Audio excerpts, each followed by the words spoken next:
As if the stress is not bad enough. Now we have these conflicting messages. Be productive, get creative, use this time wisely. Or rest, renew, take it easy. So which is it? We are confronting these frustrating, unrealistic expectations head on today on Healthy Harmony. Welcome to Healthy Harmony, where we help you clarify and discuss health tactics to harmonize your life. I am your host and health coach, Jennifer Pickett, and today our guest is Justine Froelker. Justine is a licensed professional counselor. Full of grit and grace, Justine uses her fiery passion, vulnerability, and witty humor to help others thrive when life doesn't turn out the way they had hoped, dreamed, or planned. She is certified in the work of Dr. Brené Brown. She has over 20 years of experience in traditional mental health and personal growth. Justine is the author of 3 best-selling books and was also honored to do 2 TED Talks. She travels internationally, delivering keynotes, workshops, and trainings on topics such as leadership, courage, resilience, and so much more. She lives in St. Louis with her husband, Chad, their 3 dogs, and for 4 months of the year, hundreds of monarch butterflies. Welcome, my friend. How are you? I'm good. Thank you. Thank you for having me. You're welcome. Okay, I know we've got to get to the topic at hand. I've got to hear about the butterflies first.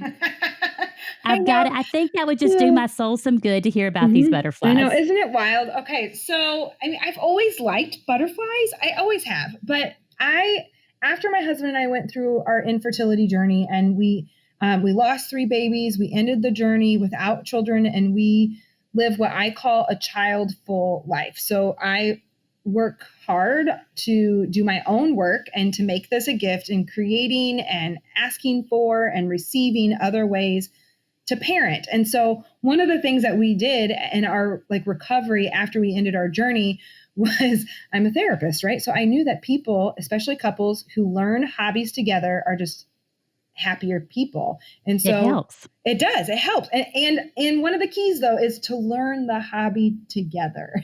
Not to necessarily have your spouse be teaching you the hobby. I don't think a lot of couples are equipped for that. It usually means some fights. But so we live in St. Louis, Missouri. Monarch butterflies are pretty much endangered. We've lost 90% of the population over the last 25 years. And so our St. Louis is in the middle of the monarch migration highway. When they migrate from Canada to Mexico, they pass right through St. Louis. Usually through, technically, I really am not supposed to have them till July to about October. However, the last couple of years, they've come very early. So we just got word that as of right now, monarchs have been spotted in Arkansas and Tennessee so far. So they are on their way. They have woken up from hibernation in Mexico. And so we live on an acre here in the middle of St. Louis, and we've planted a ton of milkweed, which is a literal weed. So a lot of people like to get rid of it, Yes. But it's beautiful. And we raise butterflies. So during butterfly season, I go outside, I collect the eggs. Ideally, I want to try to find them as eggs. I bring them inside. I feed them for 2 weeks as they grow as caterpillars. And then for 2 weeks, they are in their chrysalis. And then I let them go to just help the population, because the statistics are they're not great. And so in the wild, about 1 to 5 out of every 100 monarch eggs laid makes it to a healthy butterfly. Oh, goodness. They have a lot of natural predators in nature, like stink bugs and wasps and flies. And then obviously us humans are their biggest ones, because we use a lot of chemicals and that poisons them. And so I maybe lose 20% or so. And usually it's because of just natural predators, because I didn't catch them in time as eggs. And so it's the craziest and weirdest hobby ever. And we've done it this will be our 5th season, and we release usually anywhere from 250 to 350 monarchs a year. That's amazing. It's crazy. And they're just so gorgeous, and you just kind of immediately get that peaceful feeling. So that's exciting that's coming your way. It is coming up. And how badly does the world need that sign of resilience right now? Yes. Right? Oh, for the love. Yes. Yes. And so I actually, as a part of this season that we are in, I recorded 4 butterfly classes because, well, kids are stuck at home and parents are trying to freaking educate them. So I love that. I was like, I'll record some butterfly videos for them. So I have 4 butterfly videos on YouTube. And I always tell parents, I'm like, it's a nature lesson, or it's great quality time for you, or it's 40 minutes total where you can go cry or breathe, or work because they're engaged in safe content.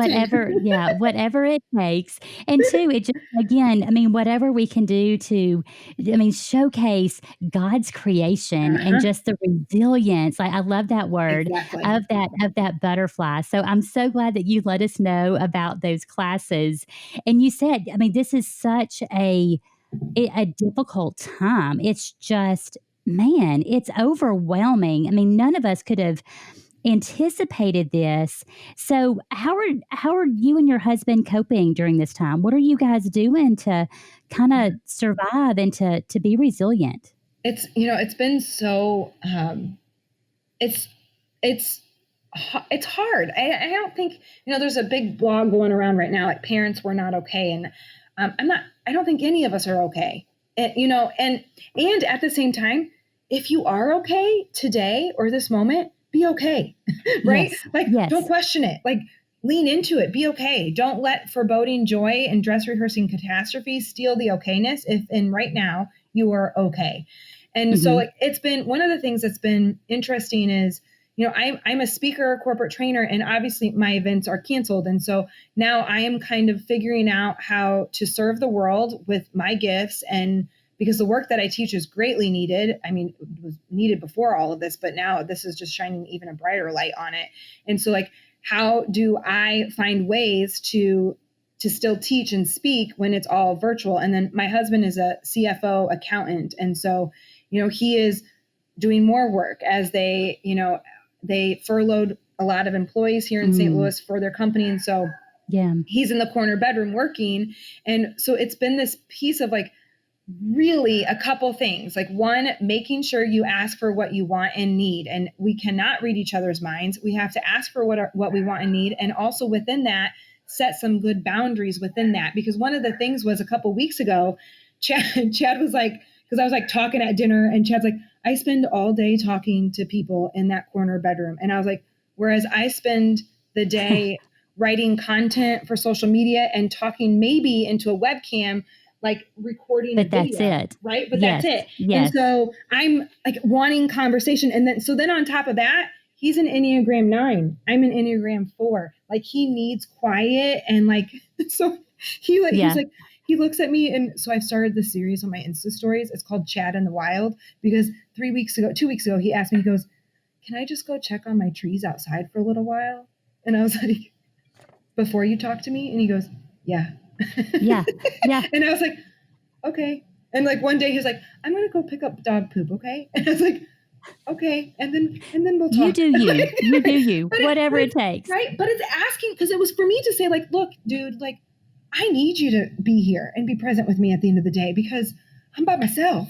Right. And he needs to be able to say, I need time to be outside by myself first. And it's okay, let's ask for what we want and need.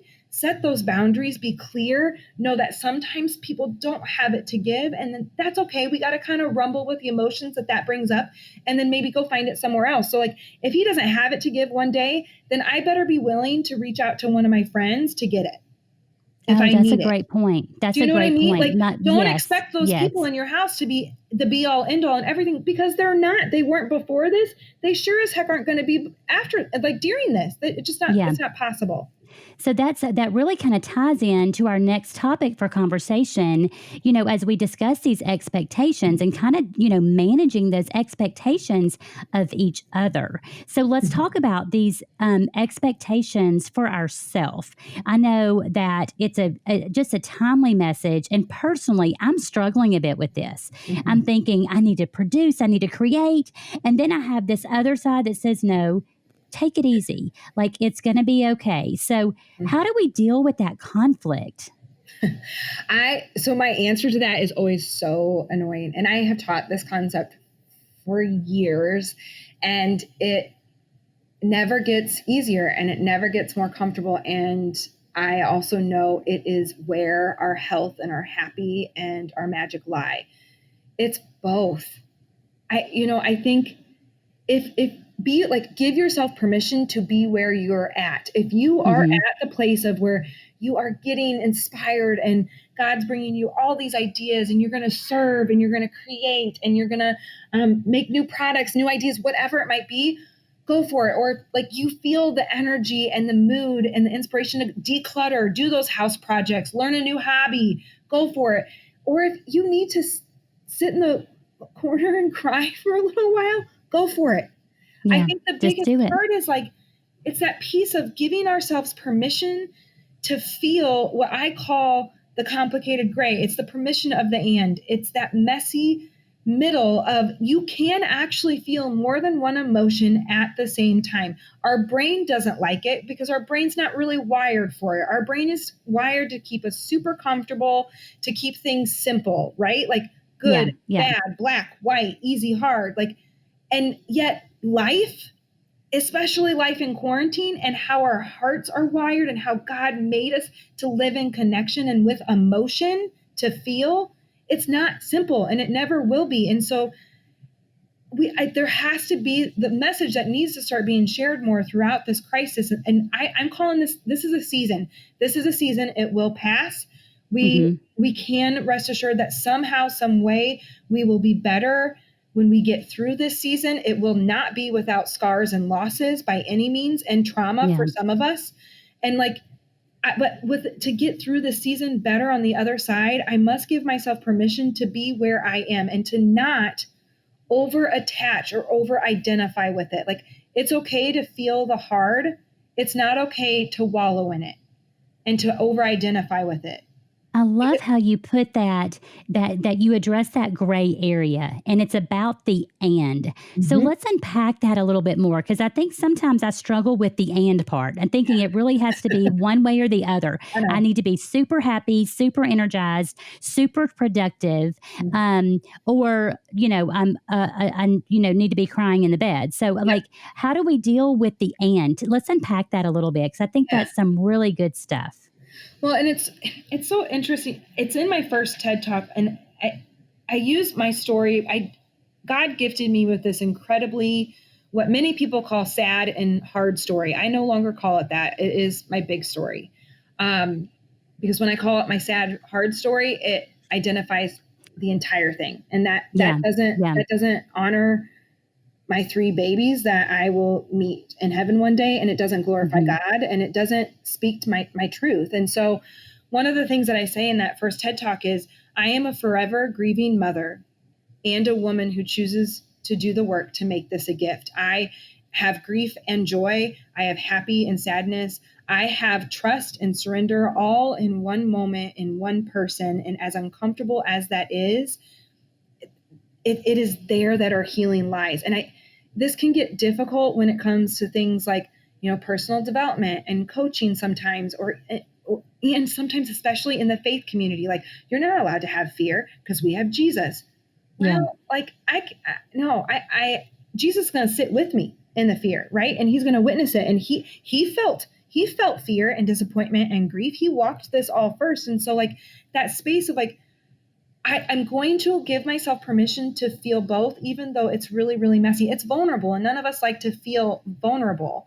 And so we really don't. We don't. We weren't taught how to feel vulnerable. Most of us are not taught how, right? And I love how you've taken your story and you're using that. So it's such a heartbreaking story, and I could hear the emotion in your voice. It's still there. Those 3 babies that are in heaven. So how did that shape you and form you? Because anybody would take a glance at you and go, "Wow, she is amazing. And she's traveling and she's doing all of these speaking engagements, and she is just so inspirational. How do you take that pain and let it transform you into what you see today? Is it about the and? What is it about? How do you do that? I mean, the and is a huge part of it. There was a lot of it was like my own work, right? Like, because there's been times I used to say, like, it's because we're 8 years out. Actually, it was just last week, which also probably plays into some of my difficult week this week, like was our last embryo transfer 8 years ago, and so I'm so sorry. And it's so like, it's a long time ago. And there's this piece, and I used to say, like, I'd give anything to have them here. And I wouldn't trade any of this, like, because I wouldn't have any of this without having been given the gift of them in the way that I was given them. I will allow that to be enough. Also, because I refuse to be a sad, bitter shell of who I once was. That doesn't serve the world. It doesn't serve me. And so, like, that piece of like it and see, there's the and again. And me being so grateful of like where I am in this work, and I love my life. That does not for 1 second by any means erase how badly I wanted them.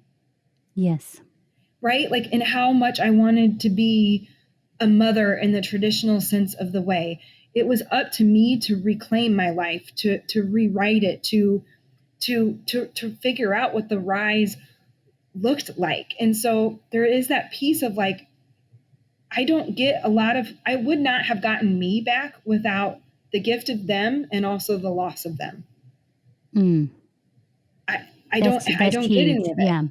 Yeah. And so it's that work. It's the work though of all of it. And it's been like this whole season, we're stuck at home. I did a post even like a couple weeks ago, and I go, you're tired. The average person has kids at home. They are trying to figure out how to work from home, have a coworker of their partner or spouse who also is trying to figure out how to work from home. They have children of different ages, most likely, who now they're trying to figure out how to e-school. They might have pets. They're trying to deal with the fear and the anxiety and the scarcity, all these feelings that most of us just don't know how to feel and express and cope in a healthy way to begin with. And I'm over here wondering what it would be like to have to homeschool 3 7-year-olds. Right. And I will not. Is that bringing up some sadness and some, okay. Like it's really igniting that grief for sure. Like, sure. Like Chad and I tried to play 2 new games this weekend, and I looked at him and I was like, playing games with 2 people sucks. Yeah. And he was like, it does, because the only person that I can destroy or like screw up their game is you. Yes. Yeah. Right. And it's just like, there's this piece of like, and I like that takes us to how much of like judgment and comparison is in this season right now. My hard is not harder than your hard. Your hard might be special because you're trying to figure this out with kids. My hard is special in that like I'm imagining what it would be like with kids, and this is igniting a lot of grief. And like it also makes you wonder of like, oh my gosh, how long will I be here with just one other person? Because we don't have anybody to help us with our chores or to take our pictures or to play games with or to be frustrated with or to be exhausted by. And like when we compare our hearts, like we have got to get out of the pain Olympics, because that's disconnection. It's just really hard. The thing though, and I've always preached that lesson for years, the thing about this health season crisis that we are in with Corona is, so there's days, especially those harder, darker days, that this collectiveness of it, that we're all in this together, is not making me feel better. It's just making me feel even more sad. Oh, that's interesting. So why is that? I mean, you talk about the comparison, but that general statement of, hey, we're all in this together. What is it about that statement that kind of rubs you the wrong way? And I love it, because we are all in this together. I think that part of it is like, this is not affecting every single person. There are some people that are a little less affected. Like I had one friend that I checked in with, and I was like, how are you doing? She goes, I feel horrible saying this, but like our lives aren't that different. Like my schedule at work has changed a little bit. My husband still has his job. We have little kids though, so we're not homeschooling. Like we're stuck at home, so that's harder. And I was like, don't apologize for where you're at. Like, so true. Like, you don't need to apologize for that. I just wanted to check in on you. And you know what she did? She met me back with presence. She was like, how are you guys doing?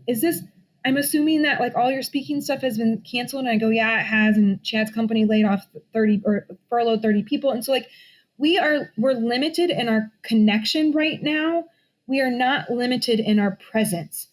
However, most people, we don't know how to be truly present with someone because we really tap out of vulnerability. And now since we're separated physically, and we can only do it on the phone or in video chat, we're really asking a lot of people. And so this idea, like we're all in this together, though we're separate, most of us just haven't been taught how to be truly present, even in person. Yeah.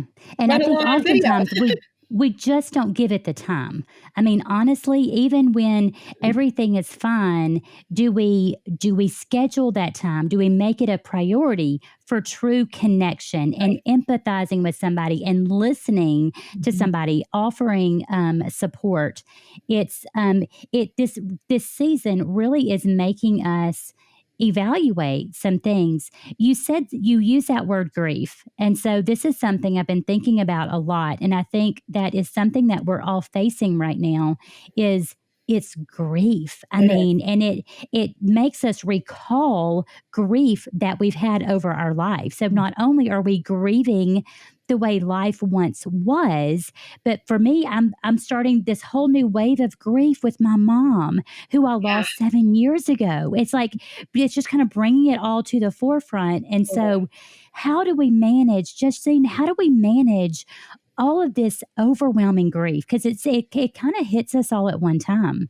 It really does. And first week or so, we could call this, anxious and fearful and frustrated, right? Like frustrated at leaders or frustrated at community or other people. And I kept saying like, no. Like this is all that. And it is bottom line grief. And for some of us, our brain is also going to process it as trauma, no matter that's where a good point. Yeah. Right. Like, and not all of us will, but some of us will. And like, that's the tough part about trauma, right? Like it's all about how the brain takes in that information. Like we might witness the same exact thing, but my brain locks it away and it becomes PTSD, whereas it might not. And so like, but there is this collective grief. And I've said forever, like, no one's life has turned out the way they hoped, dreamed, and planned. I call that grief. We're all in grief, whether or not you've lost someone or you've lost a dream or a job or a home or whatever it might be.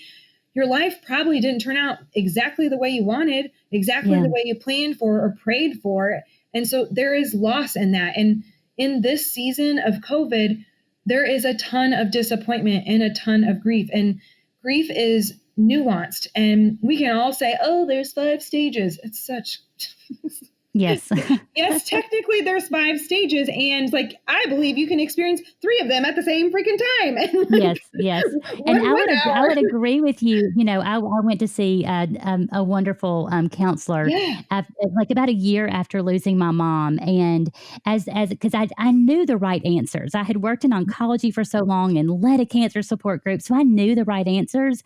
But applying that was a little bit more challenging for me personally. And so as we discussed those grief phases, what she said is that those grief phases, you don't just get through with one and then you move to the next phase. Right. It really comes back and forth like waves. Yes. And sometimes that wave feels like it just knocks you down. So I think acknowledging that, hey, we are all grieving, and let's stop the comparison of, okay, this person has it a lot worse, or I have it a lot worse. Woe is me.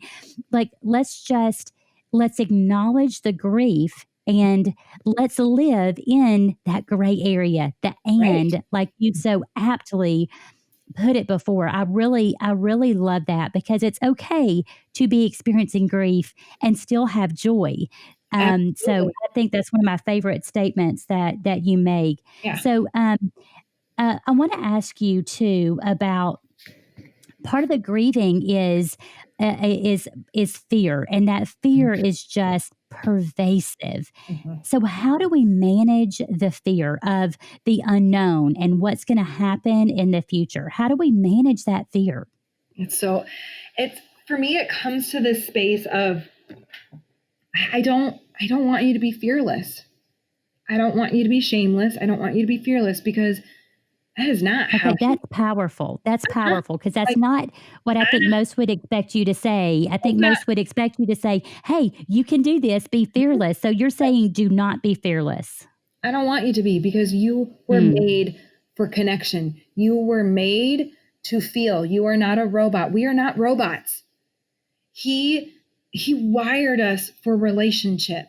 And so I need you to feel your feelings. I need you to name them. And there's a lot of different kinds of fear. Let's be honest. Like, there are more feelings than just happy, mad, sad, right? Like, there's a lot of different kinds of mad. And so, like, a whole lot. Learn the language. And so name the fear. It is, and name it correctly. Name it appropriately. And the piece, though, is that emotion is energy. I'm going to speak it. I'm going to reach out for help, because if I don't, it lives in my brain that loves to spin on stories. And then it starts living in my body, and I start really reacting from my emotion, because I'm stuck in fight, flight, or freeze response. I cannot get out of that response unless I speak it out loud. I get it out of me. I bring down the physiological response. I breathe. I pay attention.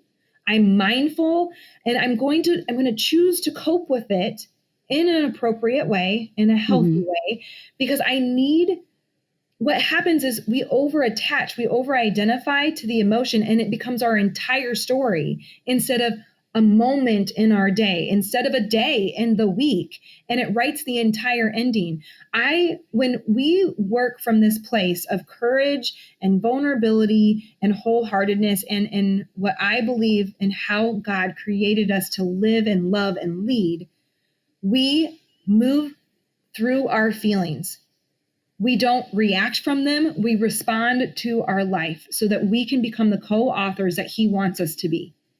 I love that, because, you're acknowledging, I want to make sure I'm hearing you correctly. There's so much good stuff. And I have to confess, I'm sitting here trying to take notes at the same time I'm doing the podcast. Like, it's that good. And I'm sure our listeners are doing the same. Like, oh, I need to make a note of that. I need to put that somewhere where I can see it. But you're saying we're made to feel, and it's okay to feel those feelings, and then to move forward. But we're going to move forward with courage and vulnerability.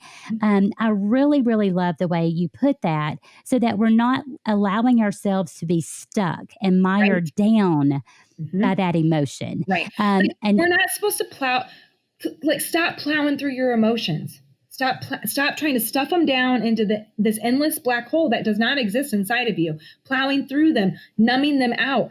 Because when we do that, they live in us, and they will make us sick, and we will hurl them onto the people that we love and lead most. Yes. We'll hurl them. And that it's such a powerful statement.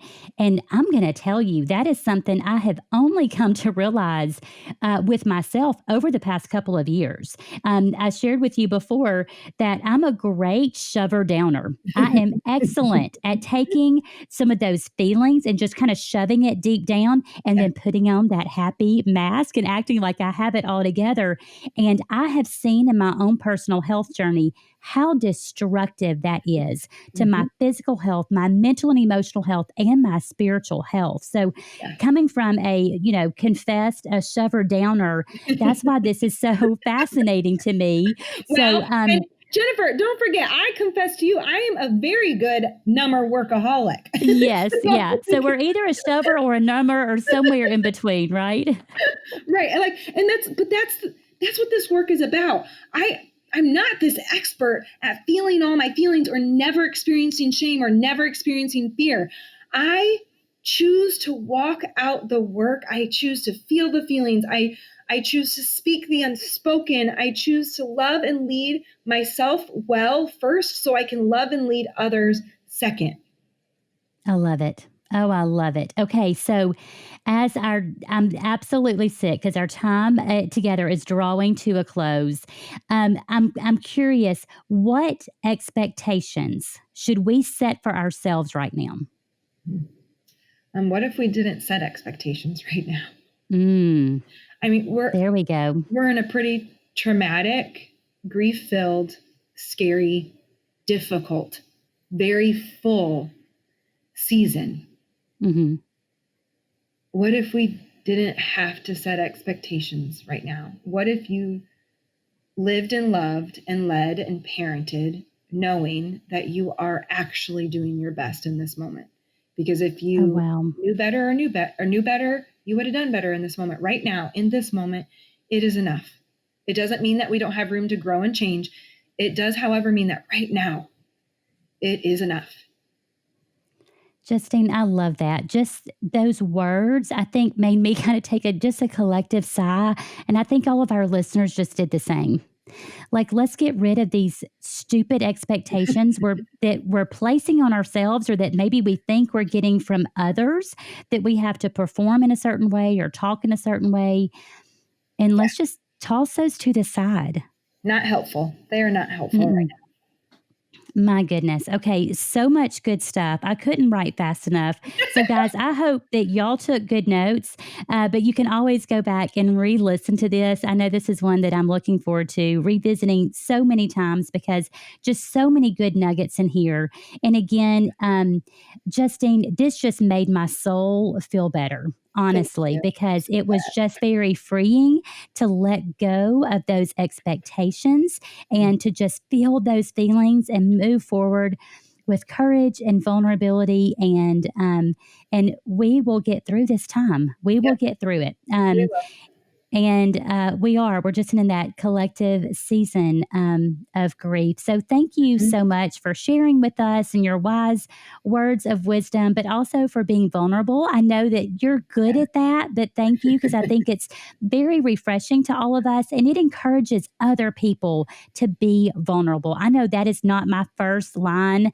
That's not my first response. I'm like, nope, I'd rather just kind of act like I have it all together. But it's so important that we're just vulnerable about our struggles and about our feelings. So I think you're just kind of paving the way with that. I know our listeners are going to want to know where they can be connected with you. So please let everybody know where they can connect with you more. Yeah, so I'm very easy to find, because I'm the only Justine Froelker, I think, in the world. And I have this bright red hair. So if you Google me, you'll find it very quickly. I love it. I love it. As my business consultant manager says, she goes, you have this hair that doesn't occur naturally in nature, and you like pull it off. And I'm like, thank you. We'll see what it looks like after this. Yeah. It's going to be, we're all going to be looking a little bit rough. I'm just worried about my eyebrows, my hair, my nails, all the above. It's going to be rough. I know it's going to be rough, and we'll all be in it together. But yes, I share this work across all the social media platforms. So LinkedIn, Instagram, and Facebook. You can connect with me on all of those at my website, which is justinefroelker.com. I have a free ebook devotional there, which is based off of the Brené Brown work that I'm certified in. I also have, throughout this time, I've been releasing a 4 to 5 minute video that I'm calling a lunch break of courage every day during the season. That's just like a little tidbit of how do we do this? How do we do this? And so if you want to, those are also on my website, where you can kind of just view them by topic if you're needing them by topic. And then I'm doing kind of these mini workshops throughout the next 3 weeks. Some of them are even free. The rest of them are pretty low cost, just to try to serve during this time. And I have 2 books on Amazon also, and my YouTube channel. So there's no shortage of content. I always tell people, though, don't you dare numb with it. Yes. I had one girlfriend, she's like, so I might have a problem. I'm binge watching your YouTube, because she's like, can you tell me what you're talking about in this video? And I go, why are you watching a video from 3 years ago? Good God. Watch my new stuff. Yeah. I'm better. Do the new stuff. Do the new stuff. Yeah. She was I went down the rabbit hole. And I was like, oh gosh. How funny. It's a big compliment, though. It's a big compliment. I know personally, I'm really loving the lunch breaks of courage. Just those little snippets of it, just kind of, builds me up a little bit. So thank you for doing those. And thank you so much for coming on here today. Guys, remember to subscribe to us on your favorite platform platform of choice on Facebook or Instagram at Inspire Healthy Harmony. We'll also have a great discussion on the Facebook page. As always, you can check us out at inspirehealthyharmony.com. So until we meet again, please know that our heart and our prayers are with you, and we hope you have a healthy and happy day.